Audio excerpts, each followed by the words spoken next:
Hello दोस्तों, नमस्कार। आज है 15 दिसंबर और हम 15 दिसंबर से बनने वाले करंट अफेयर के क्वेश्चनों पर डिस्कस करने वाले हैं।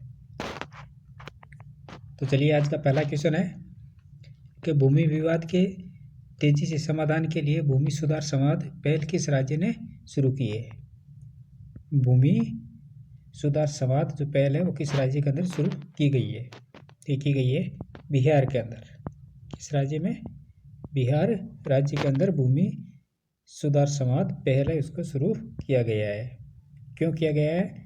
तो ये किया गया है कि जो भूमि के जो विवाद है उनका शीघ्र समाधान और भूमि प्रशासन में पारदर्शिता को बढ़ावा देने के लिए इस पहल को शुरू किया गया है। और ये 12 दिसंबर से प्रारंभ हो गई है। और इसके अंदर नागरिकों को जमीन से जुड़े दस्तावेजों और स्वामित्व समस्याओं को सीधे अधिकारियों के समक्ष प्रस्तुत कर समाधान प्रदान करने का अवसर दिया जाएगा। इसका उद्देश्य है कि वर्षों से लंबित जो दाखिल खारिज स्वामित्व विवाद और दस्तावेजी जो गड़बड़ियाँ हैं उनको सबको समाप्त करना है। और ये सबसे पहले पटना से शुरू की जाएगी। कहाँ से? पटना से शुरू की जाएगी। चलिए बढ़ते हैं नेक्स्ट क्वेश्चन की ओर।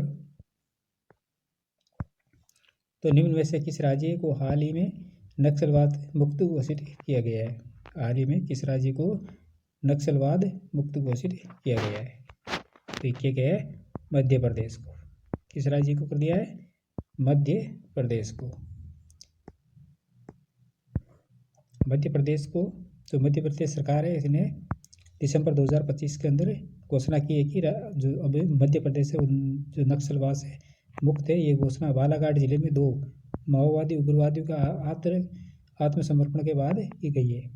ये घोषणा रिहेबिलिटेशन टू रिजुवेशन अभियान के तहत की गई, जिसका उद्देश्य आत्मसमर्पित नक्सलियों का समाज में पुनर्वास, ये उसका मुख्य उद्देश्य है। नेक्स्ट क्वेश्चन है कि निम्न में से किस देश में राष्ट्रमंडल खो खो चैंपियनशिप 2026 आयोजित किया जाएगा? किस देश में राष्ट्रमंडल खो खो चैंपियनशिप 2026 का आयोजन किया जाएगा? तो ये किया जाएगा अपने भारत के अंदर। कहाँ किया जाएगा? अपने भारत के अंदर।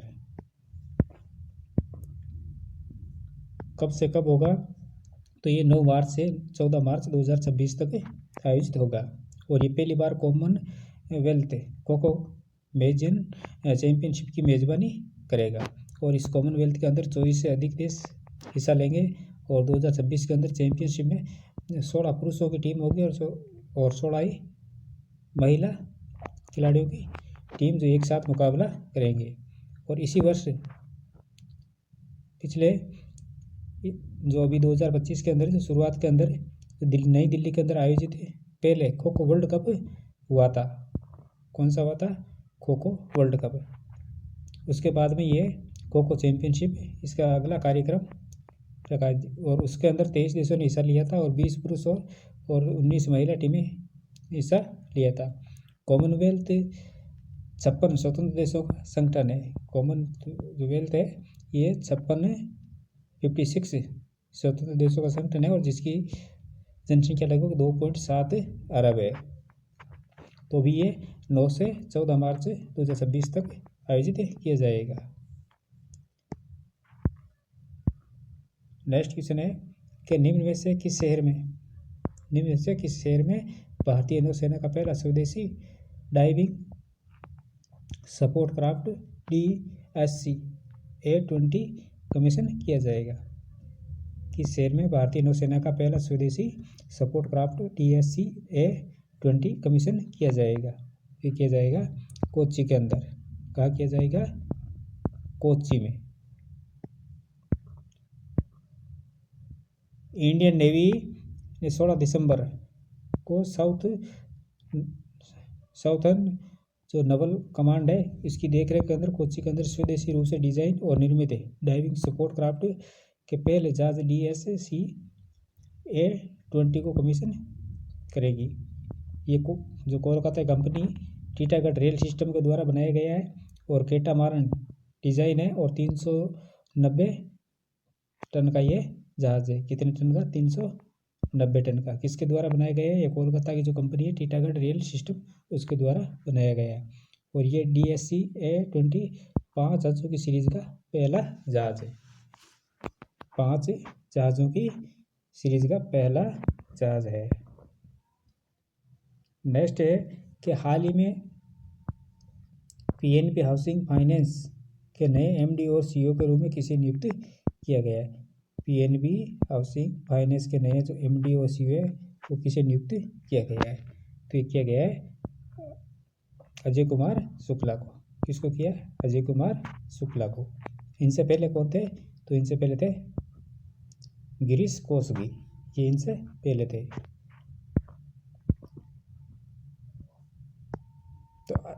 तो अजय शुक्ला है, इनको नियुक्त किया जाएगा प्रबंध निदेशक मुख्य कार्यकारी अधिकारी है। और इनकी जो प्रभावी तिथि होगी वो होगी 18 दिसंबर 2025 से। कार्यकाल 5 साल का होगा। कितने साल का? 5 साल का। और जो इनके बाद अनुभव है वो है हाउसिंग और मॉर्गेज लैंडिंग में 30+ वर्षों का अनुभव है। पहले टाटा कैपिटल और ICICI बैंक में काम कर चुके हैं। और इनसे पहले जो CEO थे वो गिरीश कोसगी है, तो उनके IIFL होम फाइनेंस जाने के बाद में ये पद खाली हुआ था। तो अब इनकी नियुक्ति कर दी है अजय कुमार शुक्ला की। मेटा इंडिया ने किसको हेड ऑफ पब्लिक पॉलिसी नियुक्त करने की घोषणा की है? मेटा इंडिया ने किसको हेड ऑफ पब्लिक पॉलिसी नियुक्त करने की घोषणा की है? तो ये किया गया है अमन जैन को। किसको? अमन जैन को। मेटा इंडिया ने अमन जैन को हेड ऑफ पब्लिक पॉलिसी नियुक्त करने की घोषणा की है। मेटा इंडिया ने अमन जैन को अपना नया हेड ऑफ पब्लिक पॉलिसी नियुक्त करने की घोषणा की है। अमन जैन अगले वर्ष की शुरुआत में ये इसका जो कार्यभार है वो संभालेंगे। और मेटा के सबसे महत्वपूर्ण वैश्विक बाजारों में से एक है और भारत में कंपनी की नीति रणनीति को आकार देने में अहम भूमिका निभाएंगे।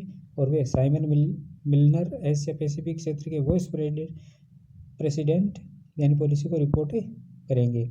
और साथ ही वे मेटा की इंडिया लीडरशिप टीम का भी हिस्सा होंगे।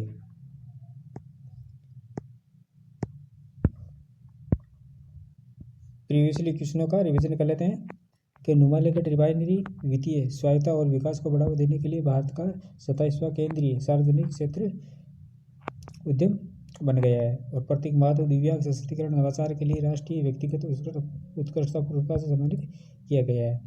Doctor Shardul S Shroff Asia के कॉर्पोरेट परिदृश्य में आकार देने के लिए बाली में प्रतिष्ठित SCES 2025 से लाइफ टाइम अचीवमेंट पुरस्कार से सम्मानित किया गया है। और प्रतिस्पर्धी T20 क्रिकेट में 600 विकेट लेने वाले पहले खिलाड़ी सुनील नोरेल बन गए हैं। और हाल में भारत के पहले स्वदेशी हाइड्रोजन ईंधन सेल पोत को वाराणसी से लॉन्च किया गया है। और छोजिन आंगमो माउंट एवरेस्ट पर फतेह करने वाली भारत की पहली और दुनिया की 5वीं दृष्टिबाधित महिला बनी है। और इनका संबंध हिमाचल प्रदेश राज्य के किन्नौर जिले से है। और हाल ही में भारतीय अदरक की राजधानी का खिताब मिजोरम को दिया गया है। और महाराष्ट्र राज्य ने नए कानून के तहत सदियों पुरानी पगड़ी प्रथा को खत्म कर दिया है। और शिवराज पाटिल जो कांग्रेस के वरिष्ठ नेता और पूर्व केंद्रीय गृह मंत्री थे, उनका निधन हो गया है। तो दोस्तों ये थी हमारी आज की क्लास। इसी प्रकार का महत्वपूर्ण क्वेश्चन को आप जो क्वेश्चन है इनकी आपको नोटिफिकेशन मिलती रहे, इसके लिए वीडियो को लाइक कीजिए, चैनल को सब्सक्राइब कीजिए।